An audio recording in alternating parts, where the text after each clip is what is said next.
Tonight, the Victorian Government unveils what it calls an economic survival package to protect businesses and the jobs of 400,000 workers.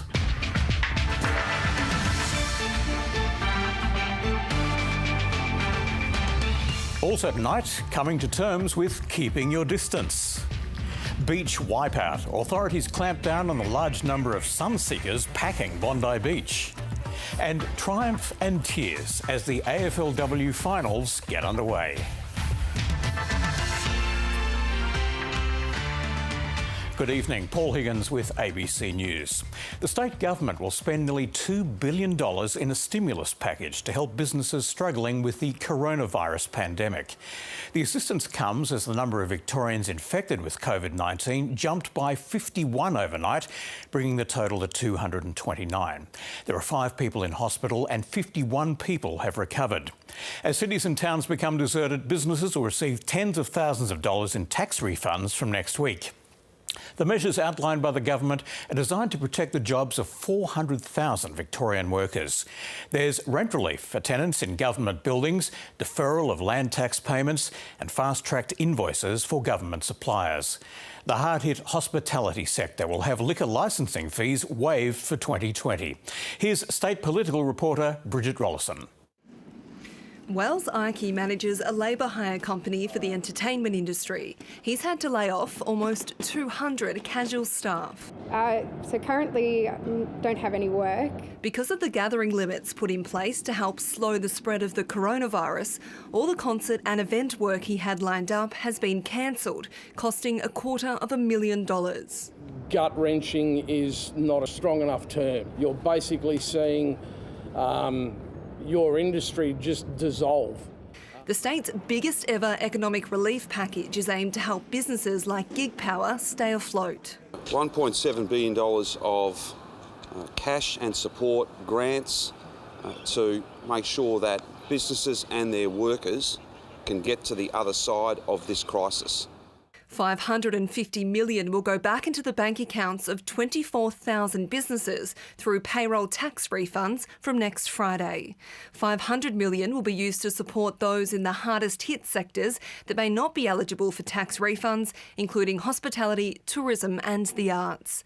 And another $500 million will help workers who've lost their jobs find new opportunities. Cash flow is what's going to determine whether businesses get through here, so having cash back in the pockets now can enable business owners to make the right decisions going forward. Today's package is a start, but it's only a start. It's a welcome boost for Telstra licensees that have reduced casual shifts because of a 50% drop in foot traffic. And this will really assist us in funding our stores to remain open. The big spending will put further pressure on the Victorian budget, which is already feeling the effects of the coronavirus and the summer bushfires. The Premier Daniel Andrews has hinted we could see the first deficit in nearly 30 years when the Treasurer hands down a delayed budget later this year.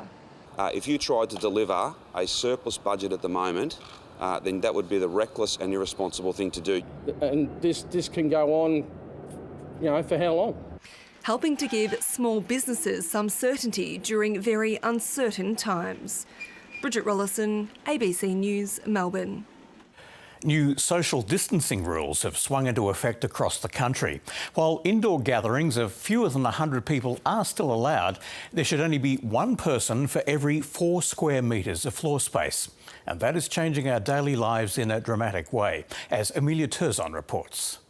Happy birthday to you. An important milestone, but no big party.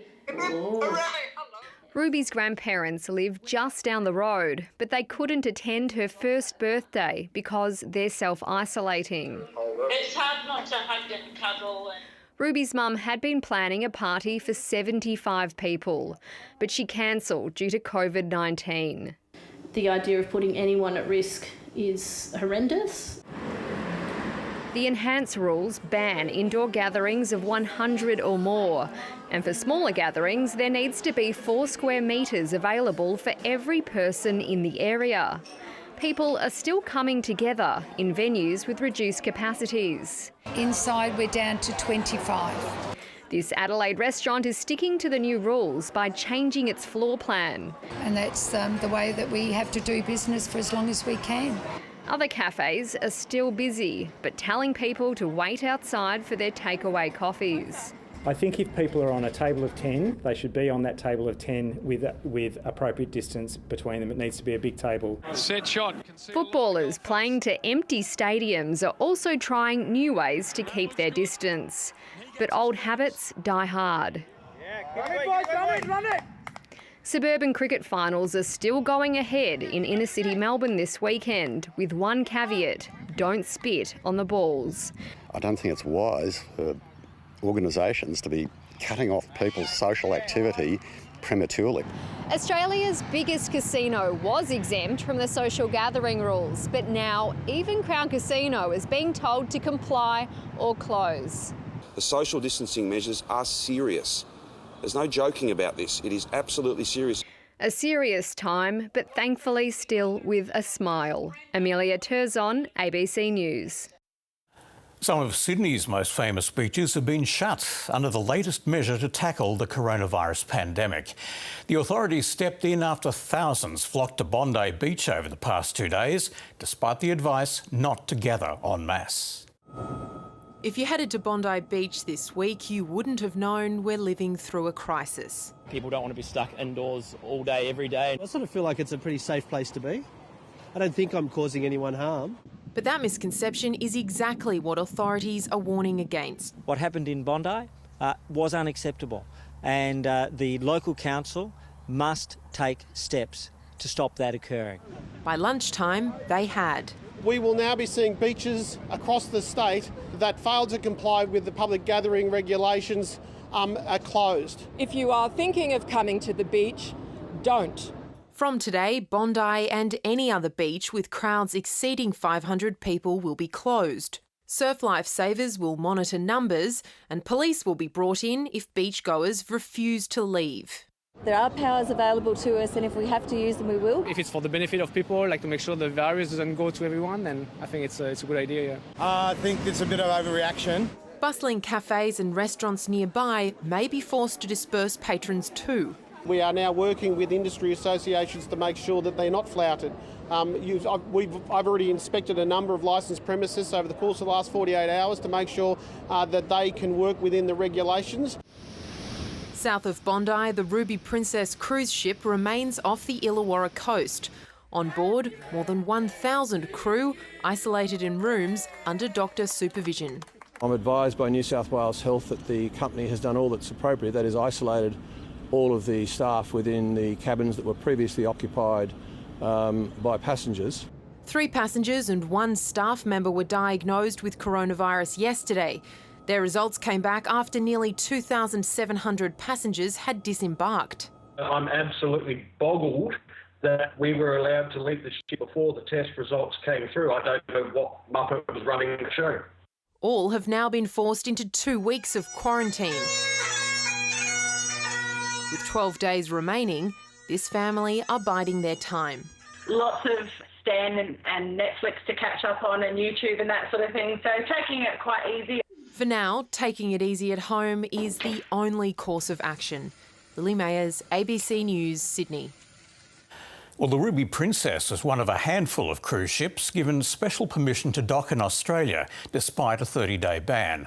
A blame game has now erupted between New South Wales and Commonwealth authorities over the bungled handling of the ship's arrival. From Canberra, here's political reporter Jane Norman. This is a voyage none of the Pacific Princess passengers intended to take. Docked at their destination in Fremantle, only to be turned around and sent home. Nobody on or off for the last 30 days, so nobody's sick. The whole thing is messed up.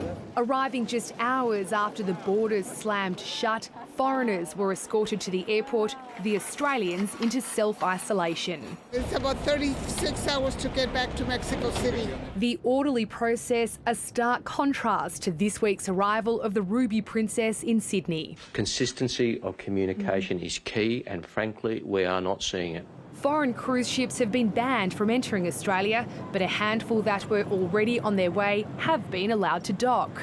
The Health Minister insists strict conditions are in place, It's up to the states to enforce them. New South Wales is now applying those conditions, and I thank them for accepting the advice of the Commissioner of the Australian Border Force. Whether it's by ship or plane, Australians are racing to get home. Commercial flights won't be available for much longer. Even travel within Australia is about to get a lot harder. Sorry, we are shut.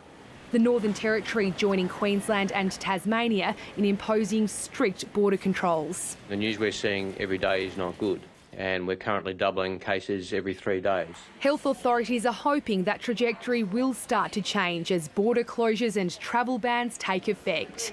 And in the meantime, we are testing widely, more widely than almost any other country. Soon there'll be even more, with Australian scientists on the brink of developing their own test. Some of these innovations will make a difference within weeks. The size and scale of the coronavirus crisis has forced the government to impose drastic measures designed to save lives, despite causing massive economic damage. Tomorrow, a second stimulus package will be unveiled that's set to dwarf the $17.6 billion plan announced just over a week ago. This one's expected to contain relief for retirees, a new wage for workers who lose their jobs, and billions to keep businesses afloat. It's unlikely this package will be the last. Jane Norman, ABC News, Canberra. New York has mandated that all of the state's non-essential workforce stay home as the state grapples with dwindling medical supplies. The state's governor has pleaded with manufacturers to make more equipment. North America correspondent Catherine Diss reports from Washington, D.C. Eerily quiet in the city that never sleeps. The trains are still running, but no one's at the station. The state of New York now in lockdown. The number starts to go up, tighten the valve. If the number doesn't slow down, close the valve. The number of cases in the state now surpassing 7,000, putting immense pressure on hospitals and critical supplies. Ventilators are to this war what missiles were to World War II. We need ventilators. With the hospital system under increasing stress, the death toll continues to rise at an alarming rate. Among the fatalities, 4 members of the same family, a 73-year-old woman in New Jersey and 3 of her children. Across the country, California's 40 million residents also hunkered down as a statewide lockdown came into place. The notorious 405 highway in Los Angeles free-flowing, while police patrolled empty beaches for violators.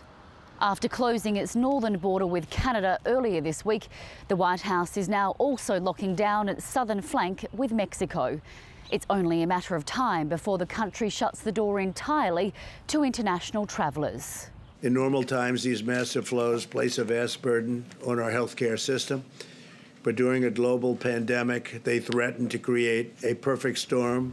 Shutting down the borders will slow the spread, but with cases now surging past 15,000 in just 2 days, the country is running out of time to contain it. Catherine Diss, ABC News, Washington. Britain has taken restrictions to the next level, closing pubs, cafes, restaurants and other places where people might pass on the coronavirus.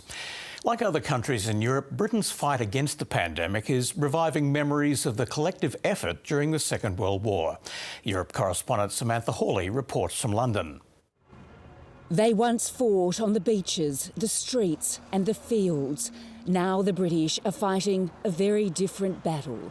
We are collectively telling cafes, pubs, bars and restaurants to close tonight as soon as they reasonably can. Closing time will be hard to swallow for lovers of a British cultural institution. 6 months is a bit of a long time to not go to a pub. For us English person especially. It's war against the enemy we cannot see. As social distancing measures ramp up, so too is the hit to the economy. With the growing number of workers laid off, the government has stepped in, agreeing to pay 80% of wages, up to $5,000 a month. We said we would stand together with the British people, and we meant it. The closure of Britain's pubs, clubs and restaurants will be a blow to millions, but medical experts are looking at the soaring death tolls across Europe and seeing a horrifying alternative if action isn't taken. Italy has set a new record for the most deaths in a day, 627. The second worst toll just 2 days ago was 475. We are doing our best, but maybe it's not enough. In Germany, leaders are warning that if social distancing directives are ignored, new measures will be introduced to enforce them. We're starting to look a bit like Italy and France. If we're not careful, we'll end up like them. As Japan presses ahead with the torch relay, the UK athletics and US swimming chiefs are suggesting the Games be postponed by a year. Across Europe, the power of music is helping residents endure the lockdown. In Germany, a social distance sing-along.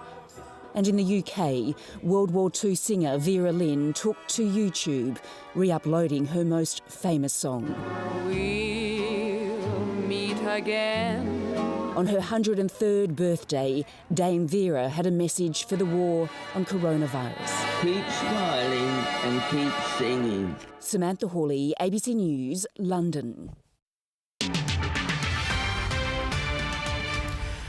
Legendary American singer-songwriter Kenny Rogers has died at the age of 81. You got to know when to hold 'em. Rogers won his first Grammy for his 1978 signature song, The Gambler, which remained a fan favourite. He then went on to win over new audiences in the 80s when he and Dolly Parton teamed up for Islands in the Stream, another #1 hit. Islands in the stream, that is what we are. The multi-award-winning Rogers toured extensively. He married 5 times and had 5 children. He died of natural causes, surrounded by his family. Well, all the news about the virus has overshadowed the plight of those who suffered in the New Year's bushfires. But spare a thought for the forgotten bushfire victims. They're the ones who lost their homes a year ago near Victoria's Bunyip State Park. 29 homes were destroyed and, so far, none have been fully rebuilt. Now, residents are demanding to know why they're effectively being slugged with a tax to clear trees around their properties. Nicole Asher has a story. Karen Shift thought she'd hit rock bottom when flames tore through her Tonnumbuck home last March. Saw on the ABC website the next day, a friend sent me a photo and said, please tell me this isn't your house. So that's how we found out. She had no idea what was ahead. You wake up every morning and reality would hit. It was bad enough losing her home. Then she was told to rebuild, she'd have to meet strict bushfire regulations. That involves knocking down trees to form a safety barrier. But she's facing a massive bill to plant new trees elsewhere in what the government calls native vegetation offsets. This doesn't make sense to me that we've got to pay an offset fee, which is essentially a tax on trees that are burnt. Karen expects her offsets bill could reach $10,000. It's a lot of money and it all comes out of your settlement money. Down the road in Garfield North, Arlene Yockham wants to move back onto her bush block. We're putting in all the extra bushfire requirements. Yeah. But she's expecting an even bigger offsets bill. When a bushfire's gone through, it needs to be exempt. If the trees have to be removed, the trees have to be removed, but for people to pay, it's just ridiculous. They're calling on the state government to waive offsets fees for bushfire victims. The scars on the landscape out here are clearly visible. What's less obvious is the emotional damage, and the bushfire survivors say moving back onto their properties would help, but it's a long and very slow process. Council has certainly been raising the issue of offsets with DELP and with Emergency Management Victoria and also with the Bushfire Recovery Victoria. 12 months on and the McMahons in Tonnumbuck are ahead of the pack in their rebuilding process. We didn't have a lot of trees, native trees, on the property near the house. The victims around Bunyip want any offset relief passed on to people caught up in this summer's bushfires too. I feel terrible for those people, but they've got no idea what's in front of them. They've got no idea. It's hell. A bushfire recovery warning. Nicole Asher, ABC News, Tonnenbuck. Well, the sports now, and Melbourne has pulled off a stirring comeback win over GWS in the AFLW finals. North Melbourne beat Collingwood by 2 points to book a preliminary final against either Carlton or Brisbane. Fremantle will play the Demons in the other preliminary final after Freo thrashed the Gold Coast. Lily Mithen was the hero for Melbourne, kicking the winning goal with 30 seconds left. Defence dominated a goalless opening quarter between GWS and Melbourne. The game reached greater heights in the second term as the Demons kicked the first goal. Mithen on the board, Melbourne on the board. The Giants pushed back though and added some polish to their finishing to lead by 14 at three-quarter time. The Demons had only one goal in 3 quarters but found their range in the last term. In the final minute, it fell to Mithen, goalless in 24 matches before today, to win the game. Mithen's got it! Unbelievable! The D's pulled off a heroic comeback. Off the canvas, off to a prelim. While the Giants were eliminated and devastated. North Melbourne controlled much of the first half against Collingwood. She got mugged. But didn't take their opportunities, while the Magpies seized the moment. She'll have a flying shot at goal and put it through for the Pies. 3 quick goals in the second term saw Collingwood open up a 10-point lead. Seas just parted. Malloy bounces it through. And they celebrated accordingly. The Kangaroos fought their way back though, and another gift from Collingwood allowed them to edge in front. Puts it through! North Melbourne are in front at three-quarter time! The final quarter went down to the wire, but the Roos held on by 2 points. And it's a special slice of history for the Kangaroos. AFLW's only unbeaten side continued on its way against the Suns. Sabrina Duffy set up the first goal and kicked the second. And she has the polish to finish it off. Only her Dockers teammates could stop her in the first quarter. In the second, Fremantle showed its class. That is a wonderful finish. With an impressive highlights reel. Oh, Roxy Roo hits the pack hard. The second half was a procession in what finished a 70-point win. Peter Lusted, ABC News. The Bombers held off a fast-finishing Fremantle to hold on for a 6-point win in their opening AFL match at Docklands. Essendon got away with the win despite being restricted to 2 goals after half-time. Fremantle would have hoped for a strong start under new coach Justin Longmuir, but it was the Bombers who made a running start to their 2020 campaign. And it's all the way home. Perfect start, Bombers. Without the support of a home crowd, Essendon created its own momentum, kicking the first 4 goals. The Dockers finally hit the scoreboard thanks to a smart snap from Rory Lobb. And that's the first goal for season 2020 for the Fremantle Dockers. Matt Taberner snapped a second soon after, but the Bombers enjoyed a 19-point lead at the first break. The fans might have been kept away, but Hawthorn coach Alistair Clarkson was keeping a close eye on proceedings, and he may have been impressed by Dockers debutant Sam Sturt. Struck it pretty well, drives it long, and he's got it there. After a quiet first term, Jake Stringer showed why he's always a threat. He lines up and goes bang right through the middle. The Dockers' forward line was having trouble working together, although there didn't seem to be a lack of communication. But a mark and goal to Travis Collier kept the visitors in touch at the last break. They continued to press in the final term. Lobb snapped his second before Michael Walters converted his mark inside 50. Settle in your lounge chair at home. Big finish coming. And when Sturt was crunched by Michael Hurley and advanced to the goal line, the margin was 7 points. Bang! The kids can play. And the seniors are doing all right. Walters, 5, Sturt, here they come. The youngster would add another moments later, but a quick snap from Jake Stringer gave the Bombers much-needed breathing room and added to Justin Longmuir's frustration. Fremantle had one last chance to salvage a draw, but Adam Chera's inside 50 entry proved too difficult to grasp. The Dockers will now look to next week's scheduled home game against Hawthorn to open their 2020 account, while the Bombers travel to Sydney to take on the Swans. Garrett Mundy, ABC News. A Collingwood staff member has tested positive to the coronavirus after returning from overseas. They've been in isolation and had no contact with the team, which last night opened its season with a 52-point win over the Western Bulldogs. The Magpies kicked 8 of the first 9 goals as they took charge of the match in the first half at Docklands. Brodie Grundy was best on ground as he starred in the ruck and around the ground. The Bulldogs were left stunned after being kept to just 5 goals. Melbourne City has claimed a record 4th WLeague championship after defeating Sydney FC 1-0. Undefeated all season, the Premiers become the most successful club in the competition's history. It may be the new norm, but there's never been a WLeague grand final like this before.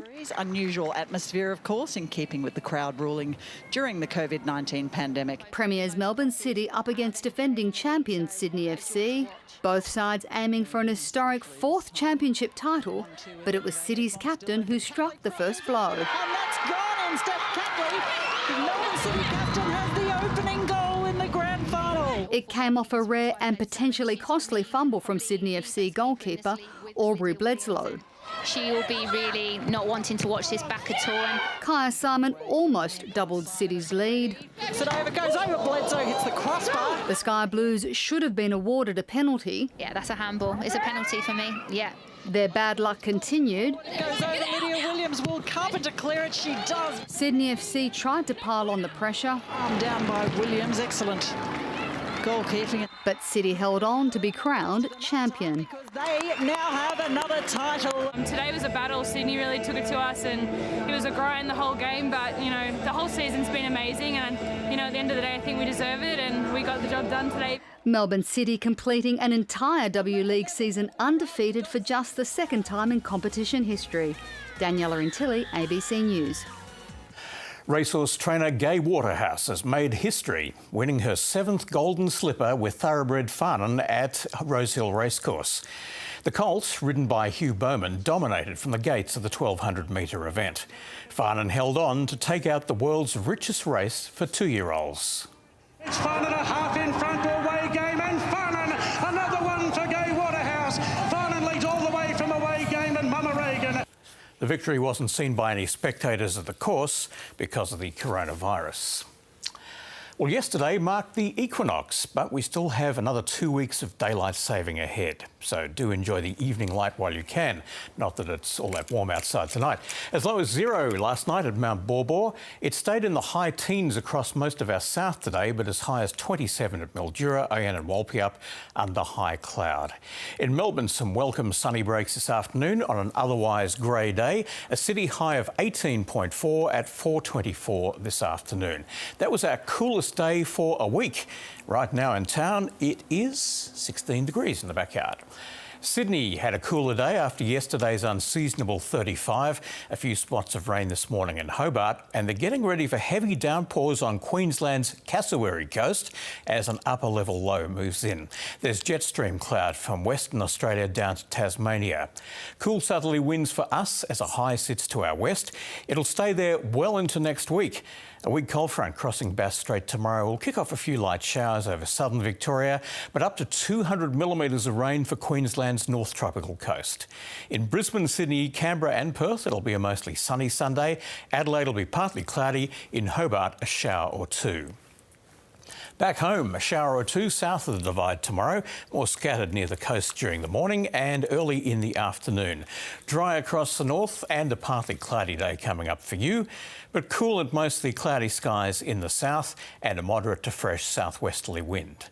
On the bays, a westerly wind at 10 to 15 knots will turn south to southwesterly at 15 to 20 knots in the morning. Strong winds tomorrow on the East Gippsland coast. Well, partly cloudy in Melbourne tonight, a low of 13. We're in for a cloudy Sunday with a shower or 2. They're more likely over our southeast and should clear in the afternoon. 18 degrees in Melbourne City and a moderate southwesterly breeze. Partly cloudy on Monday with a light shower in the morning, 18. Tuesday partly cloudy, 18. Wednesday cloudy with a slight chance of a shower and still only 18 degrees. The high is usually 24 in March, just out of curiosity for you. But warmer later in the week, 20 on Thursday. It should be 23 on Friday and mostly sunny 27 coming up on Saturday. And that's all here from the team in Melbourne tonight. Enjoy the rest of your evening and the weekend.